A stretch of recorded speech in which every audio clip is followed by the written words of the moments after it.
इल्मुल हैवानात के प्रोफेसरों से पूछा, सलतोड़ियों से दरियाफ्त किया, खुद सर खपाते रहे लेकिन कभी समझ में ना आया कि आखिर कुत्तों का फ़ायदा क्या है। गाय को लीजिए दूध देती है, बकरी को लीजिए दूध देती है, मेंढड़ियाँ भी, ये कुत्ते क्या करते हैं। कहने लगे कि कुत्ता वफादार जानवर है। अब जनाब वफादारी अगर इसी का नाम है कि शाम के 7 बजे से जो भौंकना शुरू किया तो लगातार बगैर दम लिए सुबह के 6 बजे तक भौंकते चले गए, तो हम लंडोड़े ही भले। कल ही की बात है कि रात के 11 बजे कुत्ते की तबीयत जो ज़रा गुदगुदाई तो उन्होंने बाहर सड़क पर आकर तबरा का एक मसरा दे दिया। एक आध मिनट के बाद सामने के बंगले में से एक कुत्ते ने मुताला अर्ज कर दिया। अब जनाब एक कहना मश्क उस्ताद को जो गुस्सा आया, एक हलवाई के चोले में से बाहर लपके और बना के पूरी गज़ल मक्ता तक कह गए। इस पर शमाल मशरक़ की तरफ से एक कदर शनास कुत्ते ने ज़ोरों की दाद दी। अब तो हज़रत वो मुशायरा गर्म हुआ कि कुछ ना पूछिए। कम वक्त बाज तो 2 गज़लें लिख लाए थे। कई एक ने फिल बदी कसीदे कह के कसीदे पढ़ डाले। वो हंगामा गर्म हुआ कि ठंडा होने में ना आता था। हमने खिड़की में से हज़ारों दफ़ा आर्डर पुकारा लेकिन ऐसे मौक़ों पर प्रधान की भी कोई नहीं सुनता। अब इनसे कोई पूछे कि मियाँ तुम्हें ऐसा ही ज़रूरी मुशायरा करना था तो दरिया के किनारे खुली हवा में जाके तब आजमाई करते। ये घरों के दरमियान आके सोतों को सताना कौन सी शराफत है। और फिर हम देसी लोगों के कुत्ते भी कुछ अजीब बदतमीज़ वाक़या हुए हैं। अक्सर तो इनमें से ऐसे कौम परस्त हैं कि पतलूनों कोट को देखकर भौंकने लग जाते हैं। खैर ये तो एक हद तक काबिल तारीफ़ भी है, इसका जिक्र ही जाने दीजिए। इसके अलावा एक और बात है, यानी हमें बारहा डालियाँ लेकर साहब लोगों के बंगलों पर जाने का इत्तेफाक हुआ। खुदा की कसम इनके कुत्तों में वो शाइस्तगी देखी है कि अश करके लौटते हैं। जो ही हम बंगले के दरवाजे में दाखिल हुए, कुत्ते ने बरामदे ही में खड़े खड़े एक हर्षी सी बख कर दी और फिर मुंह बंद करके खड़ा हो गया। हम आगे बढ़े तो इसने भी 4 कदम आगे बढ़कर एक नाजुक और पकीज़ा आवाज़ में फिर बख कर दी, चौकीदारी की चौकीदारी, मौसीकी की मौसीकी। हमारे कुत्ते हैं कि न राग न सुर न सर न पैर, तान पे तान लगाए जाते हैं, पे तारे कहेंगे। न मौका देखते हैं न वक्त पहचानते हैं, बस गलेबाजी किए जाते हैं। घमंड इस बात पर है कि तानसेन इसी मुल्क में तो पैदा हुआ था। इसमें शक नहीं कि हमारे ताल्लुकात कुत्तों से ज़रा कशीदा ही रहे हैं, लेकिन हमसे कसम ले लीजिए जो ऐसे मौक़ों पर हमने कभी सत्याग्रह से मुंह मोड़ा हो। शायद आप इसको ताला समझें, लेकिन खुदा शाहिद है कि आज तक कभी किसी कुत्ते पर हाथ उठा ही ना सका। अक्सर दोस्तों ने सलाह दी कि रात के वक्त लाठी छड़ी ज़रूर हाथ में रखनी चाहिए कि दफ़ाए बलियात हैं, लेकिन हम किसी से ख्वाम दावत पैदा करना नहीं चाहते। हालांकि कुत्ते के भौंकते ही हमारी तभी शराफत हम पर इस दर्जे गलबा पा जाती है कि आप हमें अगर इस वक्त देखें तो यकीनन यही समझेंगे कि हम बुज़दिल हैं। शायद आप इस वक्त ये भी अंदाज़ा लगा लें कि हमारा गला खुश्क हुआ जाता है। ये अलबत्ता ठीक है। ऐसे मौक़ों पर कभी मैं गाने की कोशिश करूं तो खर्ज के सुरों के सिवा और कुछ नहीं निकलता। अगर आपने भी हम जैसी तबीयत पाई हो तो आप देखेंगे कि ऐसे मौक़ों पर आयतुल कुर्सी आपके ज़हन से उतर जाएगी। इसकी जगह शायद दुआए कनूत पढ़ने लग जाएंगे। बाज़ औक़ात ऐसा इत्तेफाक भी हुआ है कि रात के 2 बजे छड़ी घुमाते थिएटर से वापस आ रहे हैं और नाटक के किसी न किसी गीत की तर्ज जहन में बिठाने की कोशिश कर रहे हैं, जो कि गीत के अल्फाज याद नहीं और नौमश्की का आलम भी है। इसलिए सीटी पर इक्तफा की है कि बेसुरे भी हो गए तो कोई यही समझेगा कि अंग्रेज़ी मौसीकी है। इतने में एक मोड़ पर से जो मुड़े तो सामने एक बकरी बंधी थी। ज़रा तसव्वुर मुलाहजा हो, आँखों ने इसे भी कुत्ता देखा। एक तो कुत्ता और फिर बकरी की जिसामत का, गोया बहुत ही कुत्ता। बस हाथ पांव फूल गए। छड़ी की गर्दश धीमी होते होते एक नहायत ही नामकूल जाविये पर हवा में कहीं ठहर गई। सीटी की मौसीकी भी थरथराकर खामोश हो गई।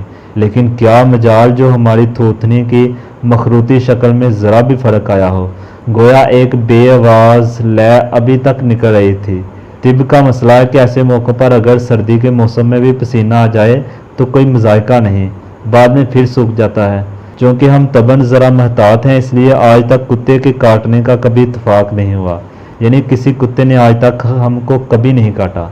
अगर ऐसा सानहा कभी पेश आया होता तो इस सरगुज़श्त के बजाय आज हमारा मरसिया छप रहा होता, तारीख़ी मसरा दवाया होता है।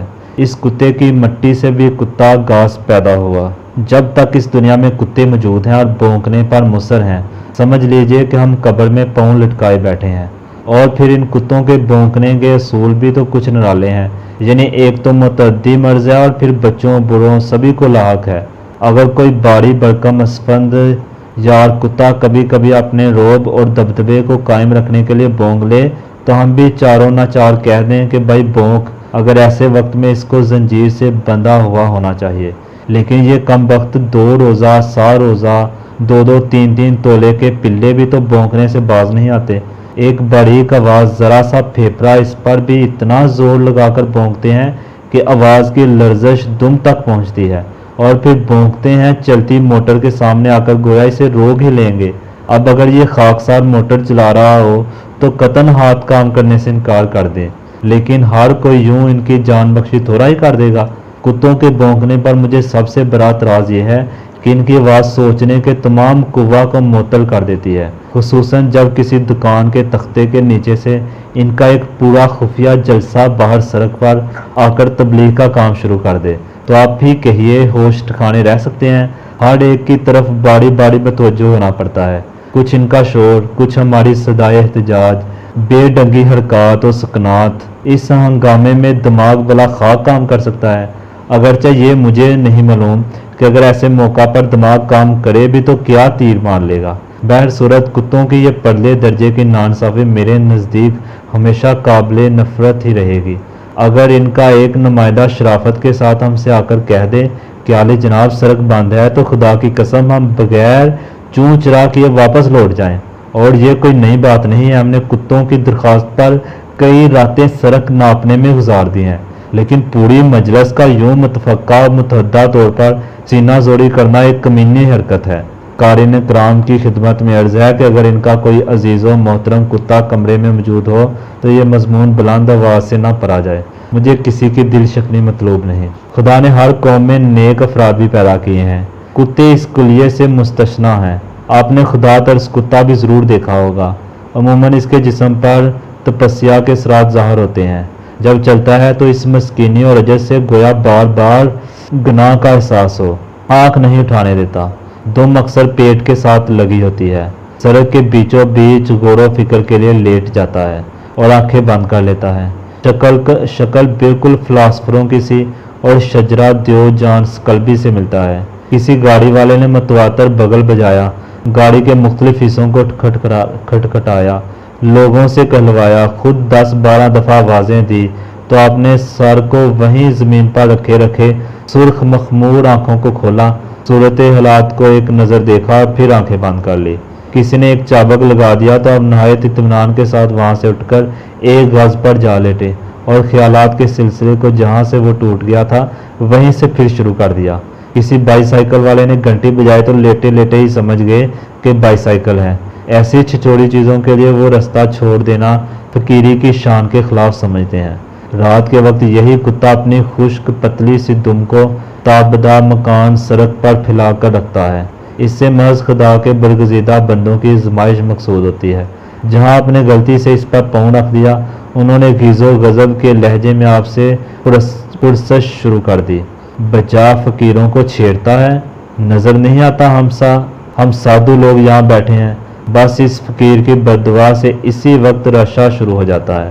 بعد میں کئی راتوں تک یہی خواب نظر آتے رہتے ہیں کہ بے شمار کتے ٹانگوں سے لپٹے ہوئے ہیں اور جانے نہیں دیتے۔ آنکھ کھلتی ہے تو پاؤں چارپائی کی ادوان میں پھنسے ہوتے ہیں۔